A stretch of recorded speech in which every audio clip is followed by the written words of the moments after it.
What's up guys, Anfield here. Welcome back to a new video. Today's video is going to be a top 10 grinding spot video, and specifically grinding spots for me in terms of what I've enjoyed over the years. You know, the game is celebrating its 10-year anniversary. Now that is a Korean anniversary, just to be clear. And you know, I think I'll have played the game since EU and NA launch, and that'll be 9 years in March 2025, so not too far away, a couple more months. However, we're still going to do a top 10 video because 10 years. So yeah, just to be clear, obviously those of you who know, I don't like PvE too much. It's not why I play the game, but there have been grind spots that I've been more fond of over the years, and this isn't any kind of metric thing where I'm definitively saying this is just what I felt like to me, what's personal to me. So your list is gonna be totally different, especially if you want a list of like what has been the most money per whatever at this point in time. You know, it's not that kind of list. Maybe sometimes I might mention money, but it's not the definitive factor. Like I said, there isn't really an overarching rule to this. It's just like, oh yeah, I like that spot. So without further ado, let's get into the video. So I was originally going to do a top 10, but I've decided not to do a top 10 simply because it's difficult to separate some grind spots in my head. Some grind spots I like more because of different reasons. So if one of the main reasons I love the grind spot isn't the same, it's difficult to measure up. Like, for example, if it's aesthetic versus like, I don't know, ease of income or something, it's difficult to measure those two things. So instead I'm just going to do a list of 10, but Jade would definitely be up there as my first spot here. I just love the winter region. I wish it was much larger, and I'm hoping Mountain of Eternal Winter Part 2 will really super expand the region into more of a Valencia size. Jade Forest is one of the coolest spots. I actually do like Marowak as well. It's a shame that it was just kind of a lower end spot. But Jade is, you know, done decently for income. It wasn't great at the start, but obviously you had to grind it for the embers, and it was really busy, but it was still really cool. It has one of the coolest soundtracks in the game, which I'd show you, but then if I bring this up every time, BDO is super weird when it comes to music. You can't have it permanently loop. It just turns itself off for no reason. So I decided not to do any of that. But yeah, this is one of the coolest spots in the game. I love the teal aesthetic that you get from the fire. I think it looks really, really cool. And the mobs are okay design. I guess probably one of the weaker elements. They're just kind of whatever. They're like winter mansions, maybe. I don't even know what they are. I should maybe know the lore a bit better, but it doesn't really matter to me. And I love the heavy snows and stuff. I wish they'd done more with like the blizzard level of snow that comes up when the elite spawns, the world elite that is. Not the one you can spawn personally, but the actual world elite. That was really underutilized, and I thought that was a shame. But I love dark winter spots, and I feel like there's a lot you can do with the lighting here. They could have maybe done better, but maybe, hopefully, with the Crimson Desert announcement actually today, when I'm making this video, maybe they're going to port that engine in. That's probably cope, and it'll never happen maybe, but if they don't abandon BDO and they want to keep pushing it, it would be cool to have an engine that actually treats snow and lighting a little bit better, like a second remaster. As you can see, the snow on the ground in BDO never gets very thick. I think you're supposed to be able to see your footprints. I'm not sure why I can't. I might have a setting on wrong. But yeah, it would be cool if like the snow would come up to like almost your knees, and like you trench through the snow and you leave a big path behind you like that. That would be really cool anyway. But yeah, so Jade is definitely up there as one of my favorite spots. So next up in my list we have Mansions. Now Mansions is kind of a strange addition because I actually don't like modern Mansions that much. Or I don't hate it, but I don't really have like a tie to it. However, Mansions when it first released was actually a really difficult spot. So we only had Camasylvia Part 1 when Camasylvia dropped, so no Grana or Gyfin or anything like that. And just a disclaimer, Gyfin doesn't actually make my list, but I thought about it, and old 5-man Gyfin that is, but just not quite enough for me personally. But it was good money when it came out. But yeah, so Mansions, the reason it's on the list is because when it first released, it was really, really difficult with Camasylvia Part 1. And I mean really difficult for like very highly geared players. And not only that, it was actually a 2-man spot. And nothing says Pearl Abyss like not wanting to have things be group content. So they basically, at one point, they just decided to nerf Mansions really badly and make it a single spot. And I think that was a real shame. It's interesting how perception changes of an area based on how difficult the mobs are to kill. It felt like a really what's the expression? It just felt like a really wild and dangerous spot, you know. And now when you look at it, it's like, oh yeah, you know, not hard to kill the mobs, you know, even with like very much less gear than what I have. When they nerfed it, it was one-shottable pretty much for everyone, with even a modicum of gear. Where it used to be really difficult, when you grinded here with a buddy, you got these bundles, and you would try to get them turned in for Forest Furies. Now, I assume a lot of you will know obviously what Forest Furies are, but back then it was a brand new thing. And the only other way to really get them was the guild boss of Anfield, which is another thing that's a shame that's not a thing anymore. So yeah, this is... because otherwise you'd have to kill Murmok. At the time, Murmok was also nerfed later, by the way, but at the time, Murmok was impossible to kill. It was the history of its day. Then the crypts, you know, before crypt could be killed, you know, it was that level of like, no chance, you can't kill those mobs. But yeah, so this used to be a very difficult spot, and not many people will remember that because it was 2017 and things were different, and it was such a long time ago. But honestly, it really was fun, and it was a challenge, and it felt really spooky at nighttime. I can just put it to nighttime quickly. Guess that's night enough, right? Although if you look at it, like, I mean, obviously it's pretty spooky. The lights are pretty cool, but also I just love this sort of the forest feel. I actually think, like, I wish they'd done more canopy work with Camasylvia as well. I mean, bioluminescence at nighttime would have been amazing, but I really wish they'd done more canopy work in terms of, like, just making it fully treetop covered and just little beams of light coming through. I think they could have done a lot of clever lighting things. I think that was my biggest disappointments with Camasylvia, and why more spots from Cama don't get on my list is because I just think they could have done more with it. But it is a really nice spot. Otherwise, I just kind of wish, again, they'd gone a little bit too... gotten more crazy with the magical forest vibes. I'd also kind of wish that Mansham's had, like, a secondary rotation in the treetops. Like, make the trees super thick, like, way thicker than this, like 3 times this size of this trunk. And then make it so that, like, these had, like, ramps and stuff across. And you could, like, fight in the trees like a, you know, massacring an Ewok village or something. But yeah, it would have been kind of cool as well. In spite of this, though, still one of my favorite spots. Another really old school spot is Hex Sanctuary.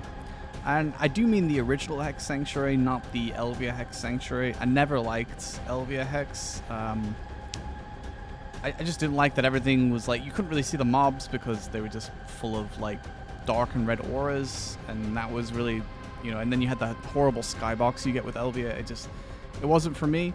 Now, OG Hex Sanctuary... Anybody that knows me knows I love creepy stuff in games. Love Halloween, I love undead, ghosts, all the rest of it. And when BDO first launched, this was an endgame spot. Hex Sanctuary, you needed witch earrings. Witch earrings were best in slot. They were insane. You know, we didn't have Valencia, so we had nothing from there. It was all, you know, you had witch earrings and then Mark of Shadows, and then if you were lucky, you had ogre rings, and then the best belt was like a tree spirit belt. So, yeah, I love the vibe of Hex Sanctuary. I really enjoyed grinding it. I love the feeling of getting a witch earring. I still think it's one of the best looking icons for an accessory in the game. But in general, I just really enjoyed being here. The PvP here was insane. We had a lot of GVGs here to control the area because obviously it was an endgame spot. And I loved it. Yeah, everything about it was really cool. The node wars here were also really cool, so it's another reason I'm fond of this area. But in general, I just really enjoyed it. It was one of my favorite grind spots in the game. It's actually one of the few times I think I do have like really old footage of me grinding is Hex Sanctuary. I think I was making a video about BDO when it first launched. But yeah, it's just I don't know. I wish they do more really creepy stuff. I love the Ash Forest mobs. I think the area is a little bit like, I don't know, it's a bit boring. It's Ash Forest, you know? But the actual mobs in Ash Forest are really cool. I wish they were in like a massive catacomb tomb. I always thought BDO would look really cool with like a grind spot that was like the Undercity from WoW. You know, just an underground tomb of dead things would be really cool. But yeah, so because I'm a massive spooky simp, yeah, love Hex Sanctuary. So the next spot on my list is actually a bit of a strange one. It's a Karuto Cave. So this is a totally abandoned area these days, and has been for, well, almost its entire existence. But there was a brief time that is clearly the incorrect reflection on that pool. I'm pretty sure that's Calpheon. Anyway, there was a brief time where this was actually really populated because it was used in the first, I don't know, I say weeks of the game. You know, especially for me, the first few days of the game, being level 30 plus, this is where I was grinding. It was a really good area to grind at that level. Obviously, you know, it was the release of the game, so that was, you know, much slower to level, not like now where you're instantly level 60 within an hour. But this was, I don't know, I just think I really enjoyed being inside a cave. It's a unique looking cave, so it's not like a copy-pasted cave from anywhere in Serendia or Balanos. It's completely unique. It's well fleshed out, and I just thought it was really cool. You would run around in you know, with groups back then, because you had special deals as well, even though it wasn't like what you commonly know as a group grind spot now. You know, back then everything could be a group grind spot, so long as you had special deals on. But obviously the central market did away with that essentially because of the way it mechanically works. But yeah, I just always thought this was a really cool area. A lot of it sort of comes back fondly from accidentally stumbling inside the cave. I think the main quest used to have you kill Karutos, but it doesn't really do that anymore, and it hasn't for a really long time. I think Karutos are totally ignored like some other Calpheon spots. And there are some other Calpheon spots that probably gets an honorable mention here. Chimeras, for example. I really almost put Catfish on here because I used to grind Catfish quite a lot. And I really liked Catfish too. And also Abandoned Land was actually one of my favorite spots to level back in the day as well. But yeah, I thought I'd throw it on the spot because I just remember going around with the homies killing Karutos. Yeah, so didn't know I was going to play the game as hardcore back then. That was still early days, but yeah, it was just one of the coolest things. I was like, oh my god, there's a cave here, and then we went in and we just grinded. So yeah, it gets a mention because, again, this is a list about things I look back fondly on. So yeah, Karutos. So those of you that know me well knew this was coming. So Basilisks is goated. Honestly, probably my favorite spot ever if I really did have to rank. When Valencia first released, it was just so ominous. The mobs were quite difficult to kill and take down. The challenge was quite real. They dropped the best in slot belt in the game, which is the Basilisk belt. The first time we'd had a pure AP belt, because we'd had the tree belt before. So basically, the only other pure AP belt really was a Barra's belt, literally a green AP belt. Tree belt was better anyway because it was just better statted. It was a blue item, but this was actually a yellow accessory. That was so hype when Valencia released. I mean, to be honest with you, Valencia is just, it is one of my favorite spots in the game. So it's always going to get a lot of love from me. I just love it. I love the vibe. I love the music. I love the vastness that Valencia perpetrate. It's so huge. I mean, this is something that I really think they dropped the ball on, is just the enormity of the expansions. Valencia is the one that really feels truly like an expansion of the game. It was such a huge continent, and I think that's something they really missed out. They tried to condense the new areas into like super small areas, and it doesn't work as well. It doesn't give you that sense of adventure that Valencia did. You know, you had the desert and everything, you get lost, but Basilisk was so cool. It was difficult, you know, to kill the mobs, and I actually felt progression when I was grinding here. And yeah, I mean, the PvP I had here as well was amazing. We used to have like guild missions, and because you were competing with other guilds to complete your guild mission, it would often spawn a lot of wars, and that was fun as well. I mean, it just, everything about it, I loved it. I loved the design of the mobs, and I think it's such a shame that they changed it into this tower thing, because ultimately that's not nearly as creative and interesting, where you just stand and kill mobs in a tower. I think that's a shame, but I do love the design of the mobs. I loved how creepy they look, and it was the first time we got mobs that were like, I don't know how to describe it. Everything we had before felt lesser than like the design of these mobs, the way they move, everything about them just felt like they really made like by development team that really cared and were really trying to make an effort. And this is a shame. I just don't think towers are that interesting for this kind of thing, and it's a shame that you can't like move around the actual spot anymore. because there's a lot to look at. You know, this is just one such rotation. You know, when I grinded here for the first time, I used to grind this water rotation that's down here, and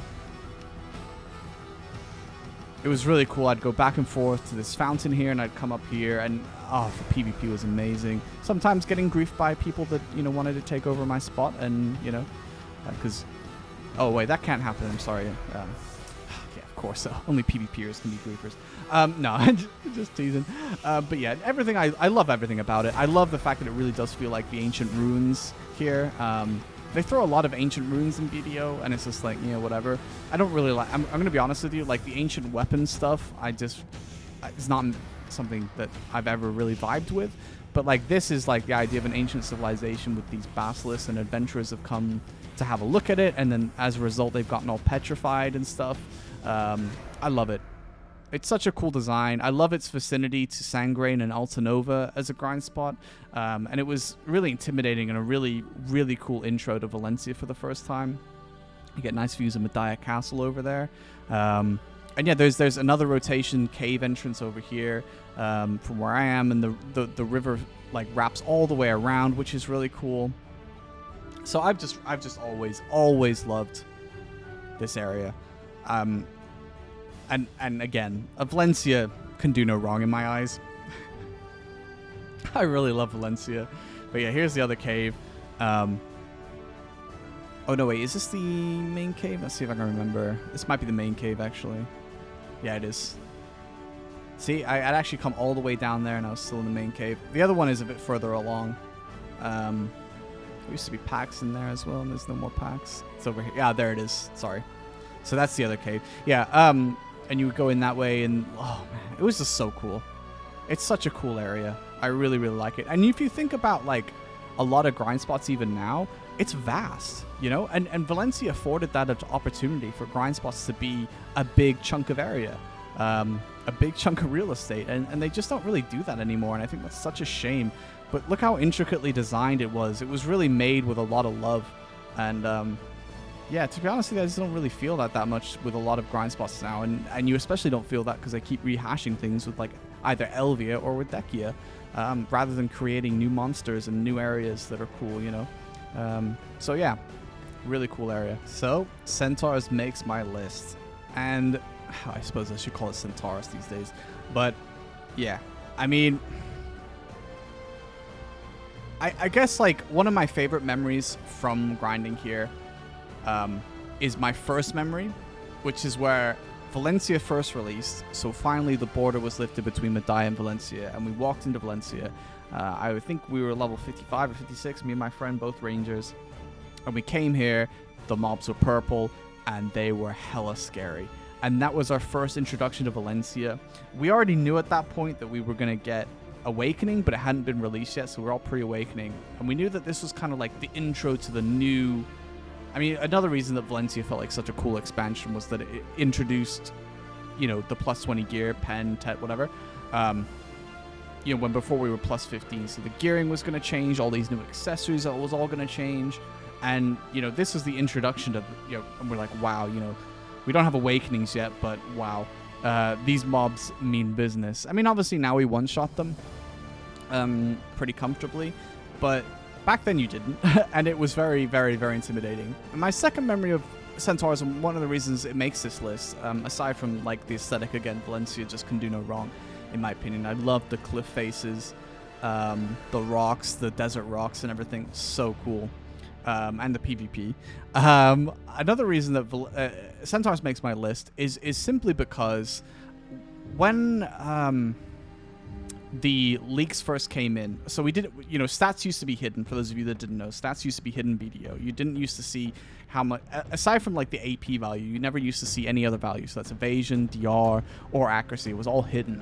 And then once it became clear just how much evasion and things you were getting from certain stats, people started trying to run evasion, which bumped up the prices of the Centaur belt. So this became very profitable at one point in the game.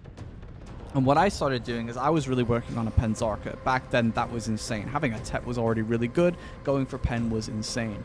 And one of the reasons I grinded Centaurs was that I could grind it with a Prize Arca because I kept blowing my weapon up, so to speak. You know, not blowing it up, but like it would lose the TET value because I would click pen. And the way I'd fund myself was grinding centaurs. And although even at that time the mobs weren't nearly like the strongest mobs in the game or really the most income, they were still very high income. And the money was actually really, really good. So it helped me fund my Penzarka at a time when people were going for the first, high gear players were going for the first TET accessories.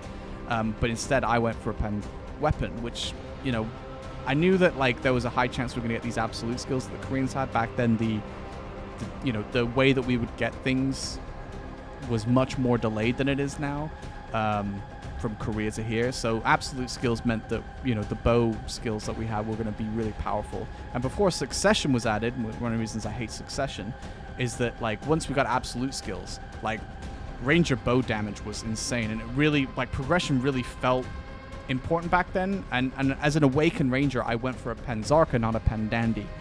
Because that was going to be so powerful, and it was. And it's one of my happier achievements in BDO, let's say that. So centaurs will always have a special memory or a special place in my heart because of the reasons I've stated. So yeah, centaurs. To the final Valencia spot that's made my list, and yeah, it's crescents. And the reason it's crescents is because of a few reasons. First off, you come through Sangrain Bazaar, which I think is one of the coolest frontier towns in the game. Again, you look out into the Great Desert. I mean, it's so cool, man. Modern expansions, and when you say BDO expansion, like I kind of already said, if you seen the Basilisk part, it's just it doesn't feel like an expansion. It's just like a little addition. Valencia was incredible in that way, where you really felt like an adventure. The desert was intimidating. You could get a camel for the first time from here, and then, as I said, you'd have to somehow find your way blindly to Crescent Shrine without having prior knowledge or anything like that. You just hopefully don't get lost with no map. These days, obviously, I'm just going to use the unicorn to get there, but back then there was no unicorn. You ran or you took your camel.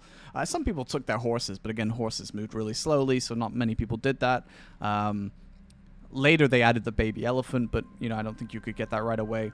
And obviously, like, on your way, you'd find these little pillars. Be like, what's that? And a few adventurers found themselves in Histra Akhman, which some of you may be wondering why I didn't add those to the list.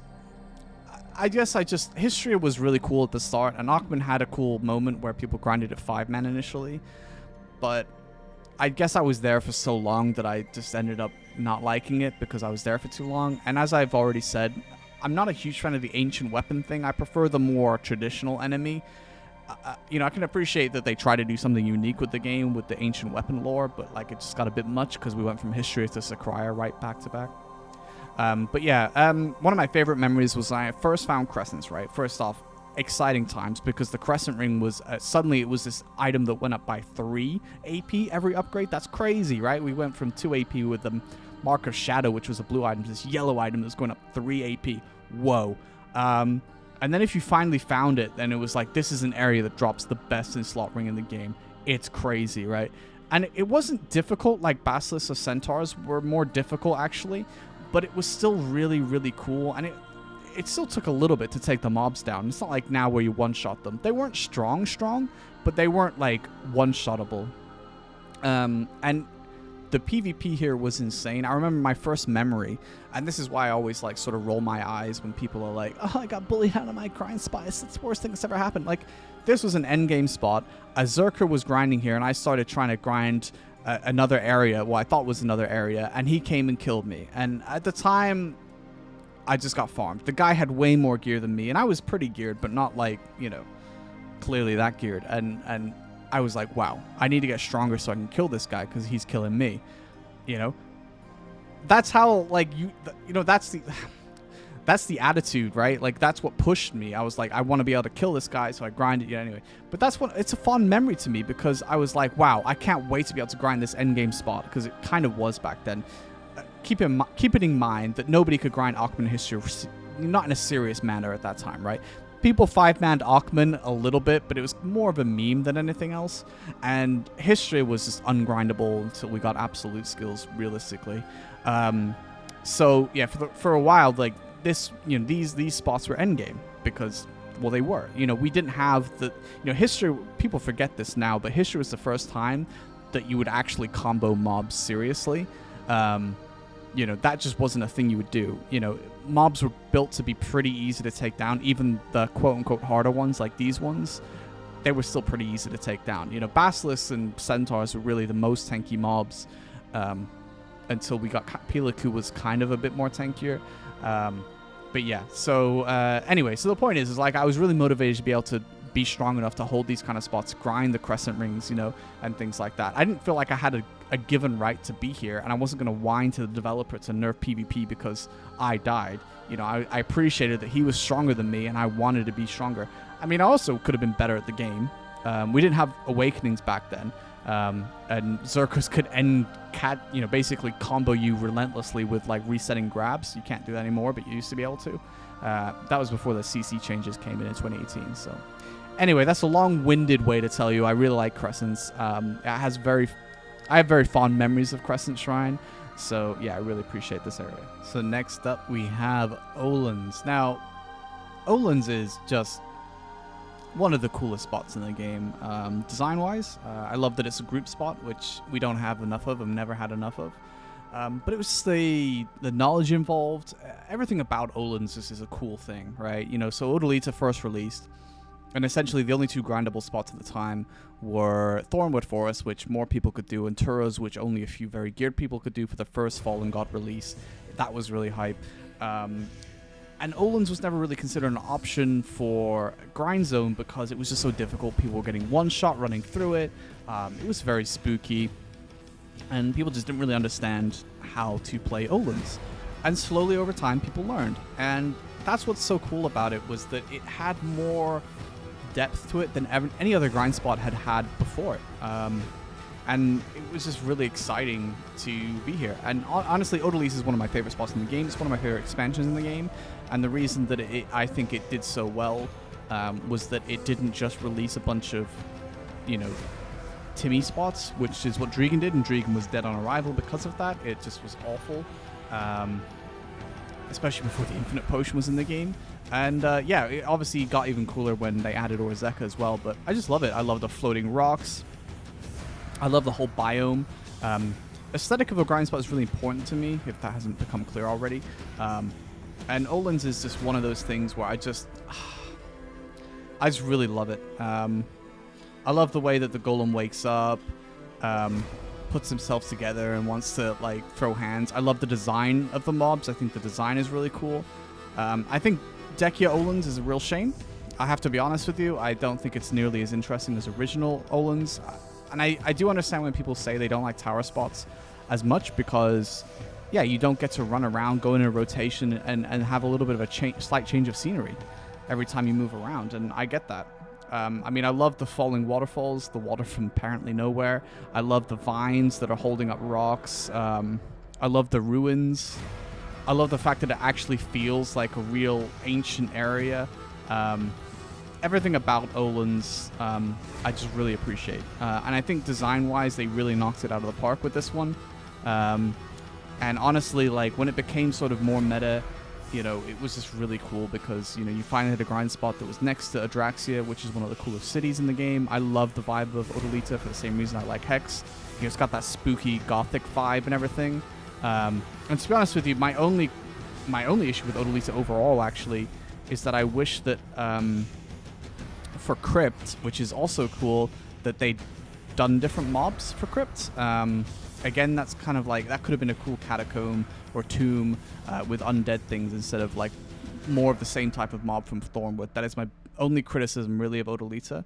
But yeah, Olan's is just incredible. So no one's surprise, next spot we're going to talk about is Turos. I love Turos. I used to grind Turos when Serendia Elvia was the big meta and they'd increase the income, and this was like probably half that income. It didn't matter. I loved it. The only thing I didn't like was the amount of CCs. I thought that was arbitrary and pointless, and I guess they could have probably given it more XP as well.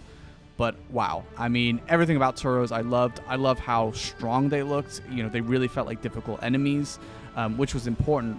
You know, I think you definitely want to feel like, oh wow, these guys are going to mess you up. I just absolutely loved it. I loved that it was a 2-man spot. Again, more group spots. Odalita really knocked it out of the park with that, having at least 2 spots of the, well, 50% of its spots were, you know, group spots. That was really cool. It was really fun to grind here. When this spot released as the first ever Fallen God spot where you had to grind Embers and Flame, this was really hard. You know, they slapped you around. It was difficult, but it was so fun. And what I love about Turos as well, not just the mob design, but the actual design of the area. I love how just every single rotation of Turos looks different. So this is one of the original ones I used to do. And then, like, every single spot looks a little bit different. So, you know, so you get a little bit of variety each grind spot rotation that you go to at Turos, which is something I really appreciate.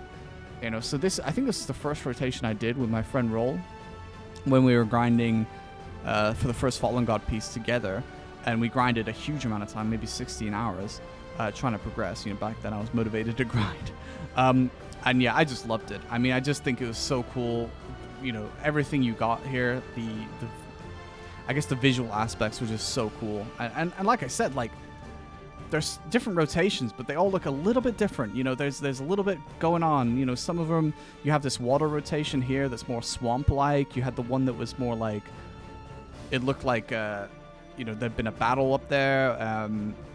You know, everything looked a little bit different. And I really like that. I love that they built these, like, ramps up here.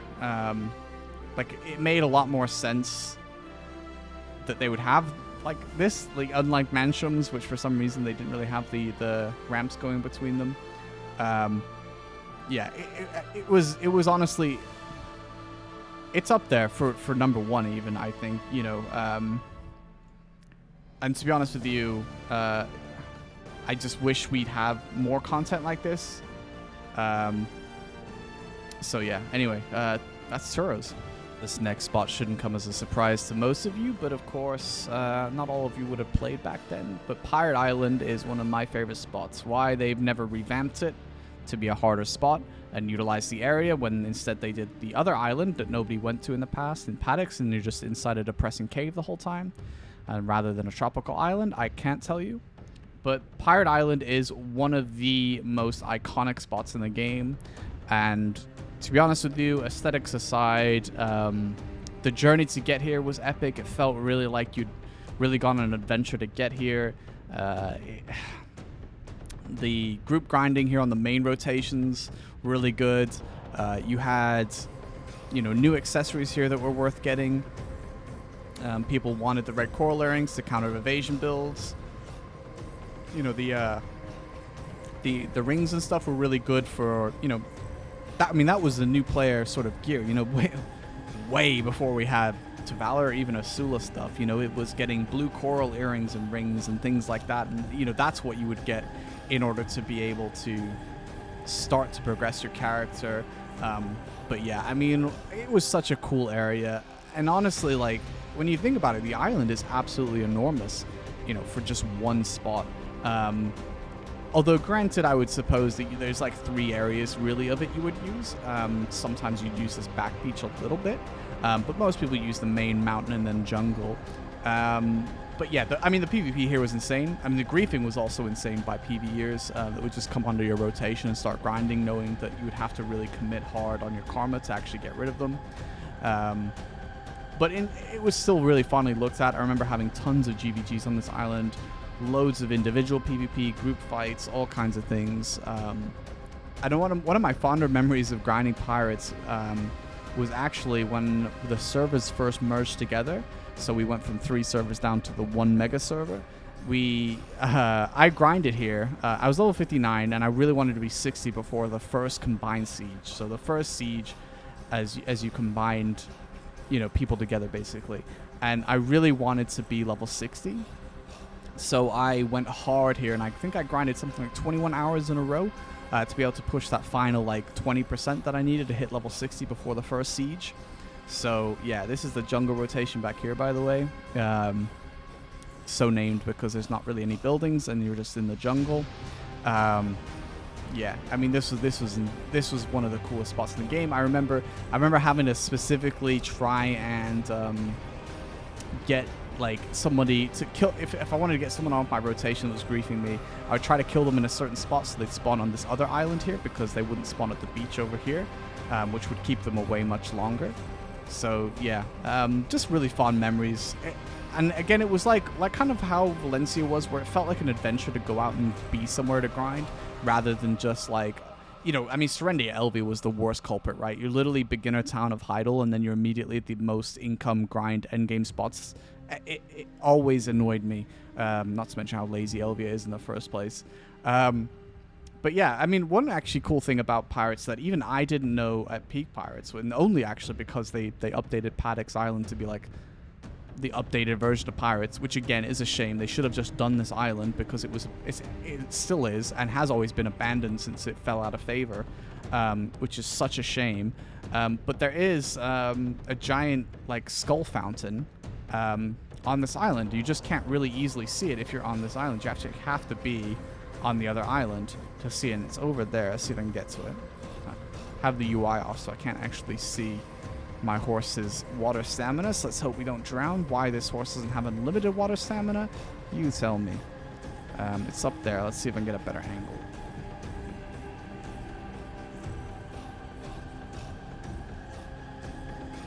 We go up here maybe.